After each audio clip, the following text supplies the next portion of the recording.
Sayyidah Khadijah itu adalah seorang perempuan, salah satu dari perempuan yang paling kuat yang pernah saya lihat, yang pernah saya dengar ceritanya di atas muka bumi ini. Teman-teman saudaraku sekalian yang saya muliakan, kuat apanya beliau? Kuat secara hatinya, kuat terhadap rasanya. Saudariku sekalian yang saya muliakan, lihat bagaimana kekuatan Sayyidah Khadijah. Saat Nabi Muhammad sallallahu alaihi wasallam datang dengan menggigil badannya, 15 tahun usia pernikahan mereka kala itu. Sayyidah Khadijah menikah di usia 40 tahun, Nabi Muhammad waktu itu usia 25 tahun. Ketika 15 tahun kemudian Nabi Muhammad usia 40 tahun, beliau datang dari Gua Hiro. Setelah berhari-hari ada di sana, diturunin wahyu oleh Allah Subhanahu wa taala dengan datang malaikat Jibril bawa perintah, "Iqra ya Muhammad, baca wahai Muhammad." Tapi Muhammad bilang, "Ma'an nabi qari, saya enggak bisa baca." Didekap sama malaikat Jibril, hatta balantu annahul maut, sampai dikirain nabi itu adalah kematian. Dilepasin lagi sama malaikat Jibril, "Iqra ya Muhammad, baca wahai Muhammad." Nabi Muhammad bilang, "Ma'an nabi qari, saya enggak bisa baca." Didekap lagi sama malaikat Jibril sampai 3 kali berturut-turut. Kemudian Nabi Muhammad bertanya, "Mada aqra, apa yang mesti saya baca?" Malaikat Jibril berkata, "Iqra bismi rabbikal ladzi khalaq, khalaqal insana min 'alaq, iqra wa rabbukal akram, alladzi 'allama bil qalam, 'allamal insana ma lam ya'lam." Itu Nabi Muhammad keluar dari gua dengan tergopoh-gopoh, dengan terjatuh-jatuh. Nabi Muhammad jalan terus menggigil tubuhnya, teman-teman sekalian, karena ketakutan yang luar biasa atas apa yang terjadi. Sampai kemudian beliau mengetuk pintu istrinya, Sayyidah Khadijah. Sayyidah Khadijah membuka pintu tersebut, mendapati suaminya menggigil. Hanya berkata dengan satu ucapan aja, "Zammiluni, zammiluni. Zammiluni ya Khadijah, zammiluni. Selimuti aku, wahai Khadijah, tolong selimuti aku." Sayyidah Khadijah, perempuan kuat, mendapati suaminya panik. Saya bayangin ya, kalau Sayyidah Khadijah bukan perempuan kuat, biasanya suaminya panik, bininya ikutan lebih panik lagi. Ayo, para istri, suamimu panik, kamu gimana nih? Sayyidah Khadijah nggak ada panik-paniknya. Sayyidah Khadijah bimbing suaminya, dibawa atas tempat tidur, diselimutin sesuai dengan apa yang beliau mau, diselimutin lagi, selimutin lagi, sampai ditenangin. Beliau duduk. Kemudian mungkin kalau di kita seperti dibuatkan teh manis, seperti itulah ya, teh hangat gitu kan. Kemudian duduk di sampingnya, gak ada tanya, "Kenapa sih Muhammad kamu segitu ketakutannya?" Gak ada, tungguin aja. Sampai suaminya cerita sendiri. "Tadi Khadijah waktu saya di gua, tadi saya didatangi seorang, dia sangat putih, bajunya sangat hitam, rambutnya, tapi saya nggak kenal sama dia Khadijah. Dia bilang, 'Iqra ya Muhammad.' Saya bilang, 'Ma ana biqari,' saya nggak bisa baca.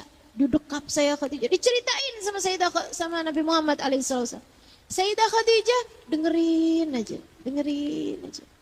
Nih istri yang kuat tuh yang seperti itu tuh. Suaminya curhat, nggak kemudian ditimpalin dengan keadaan yang lebih mengenaskan lagi gitu. "Segitu aja kamu curhat, kamu tuh nggak tahu, saya tuh juga sering kayak gitu."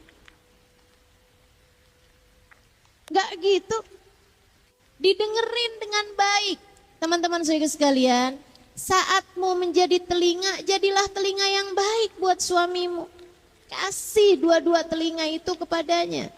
Jangan cuma dengerin dengan setengah telinga, dengan satu telinga misalnya gitu ya.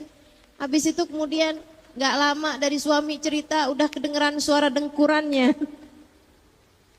Istri mana tuh yang begitu? Kalau dibilangin, "Saya tadi malam masih cerita, kamu udah tinggal tidur aja." Ya saya kan cuma ngikutin apa yang kamu kerjain. Selama ini kalau saya cerita juga kamu tinggal tidur. Kok suami istri isinya cuma membalas saja. Ya Allah, ya Allah. Masa urusannya cuma balas dendam terus-terusan antara suami sama istri. Lihat bagaimana keluarga baginda Nabi besar Muhammad sallallahu alaihi wasallam. Saat Nabi Muhammad cerita, ditungguin, didengerin sampai selesai. Habis selesai, Sayyidah Khadijah nanya gini nih, saya nggak tambahin nggak kurangin dari teks asli ceritanya, kisahnya, ucapan-ucapan Sayyidah Khadijah. Sayyidah Khadijah nanya begini, wa ma tahsyah ya Muhammad, dan apa yang kamu takutkan wahai Nabi Muhammad, wahai Muhammad, belum jadi nabi ya. Amin mesin ya musik, kamu takut ada kayak setan, jin gangguin kamu, kekuatan-kekuatan sihir gitu. Zaman itu banyak sihir-sihir ya. Apa itu yang kamu takutkan? Kamu kayak disantet, kamu kayak dijahatin, atau ada kekuatan-kekuatan supranatural gitu yang gangguin kamu, ada makhluk apa tuh namanya? Makhluk mistis gitu gangguin kamu, seperti itu wahai Muhammad, kamu takut? Nabi Muhammad mengangguk. Kemudian Sayyidah Khadijah menjawab, innallaha la yukhzika abada. Wahai Muhammad, kamu harus tahu Tuhanmu tidak akan pernah menyusahkanmu. Tuhanmu gak akan bikin kamu susah wahai Muhammad.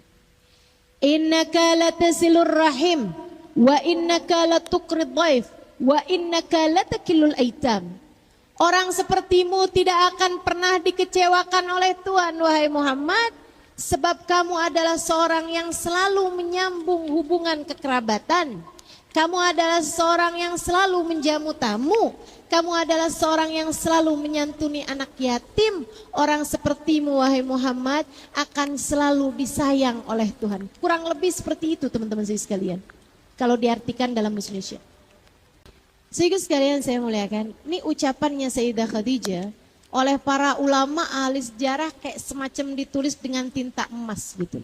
Kenapa gitu?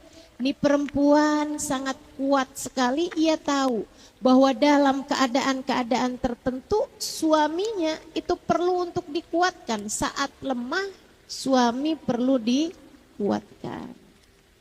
Kalau kamu sedang perlu menguatkan, sebutkan kebaikan-kebaikannya suamimu.